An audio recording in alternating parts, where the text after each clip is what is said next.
புதிய அத்தியாயம். அக்னி 550D கம்பிகள். அக்னிக்கு நிகர் அக்னிதான்.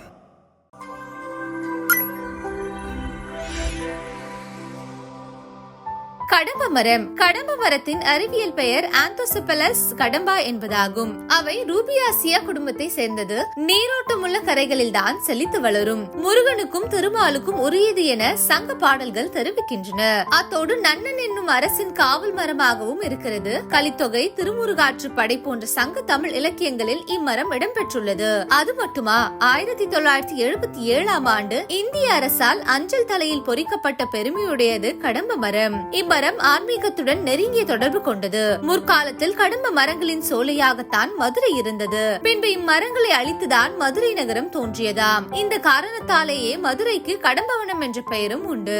மேலும் மதுரை மீனாட்சி அம்மனுக்கு கடம்பவன வாசினி மற்றும் கடம்பவன பூவை என்ற திருப்பெயர்கள் உண்டு என வரலாற்று ஆய்வாளர்கள் தெரிவிக்கின்றனர். முருகனை கந்தா, கடம்பா என்று அழைப்பதன் மூலமும் கடம்ப மாலையை இனி விட நீ வர வேண்டும் என அருணகிரிநாதர் முருகனை வேண்டுவதிலிருந்தும் இம்மரத்தின் தெய்வ தன்மையை நீங்கள் அறியலாம். விஷ்ணு புராணத்தில் கிருஷ்ணருக்கு கடம்ப மலர்கள் மிகவும் பிடிக்கும் என கூறப்பட்டிருக்கிறது. கடம்ப மரத்தின் பூக்கள் மஞ்சள் நிறத்தில் வட்டமாக ஒரு டென்னிஸ் பந்து போல் இருக்கும். பூக்கள் அருமையான நறுமணம் கொண்டவை. அதனால் இளம் வண்ணத்து பூச்சிகள், தேனீக்கள் தேன் உறிஞ்ச வட்டமிட்டு இப்பூக்களை நாடி வருவாங்க. அத்தர் தயாரிப்பில் பெரிதும் உதவுகிறது. இதன் வேர், பட்டை, இலை, காய், கனி, விதை அனைத்துமே மருத்துவ குணம் மிகுந்தவை. சிறுநீரக கோளாறுகளை போக்கும்.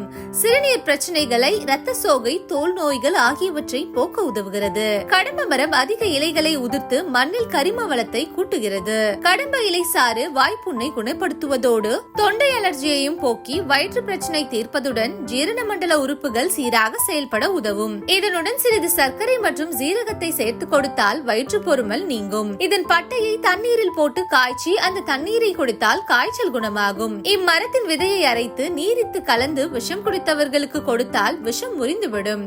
கடம்ப இலைகளை சிறிது சூடு செய்து ரணம், காயங்கள், புண்கள் மேல் வைத்து கட்டினால் வலி குறைவதோடு புண்களும் ஆறும். மரப்பட்டையின் கஷாயம் வயிற்றுப்போக்கை கட்டுப்படுத்தும்.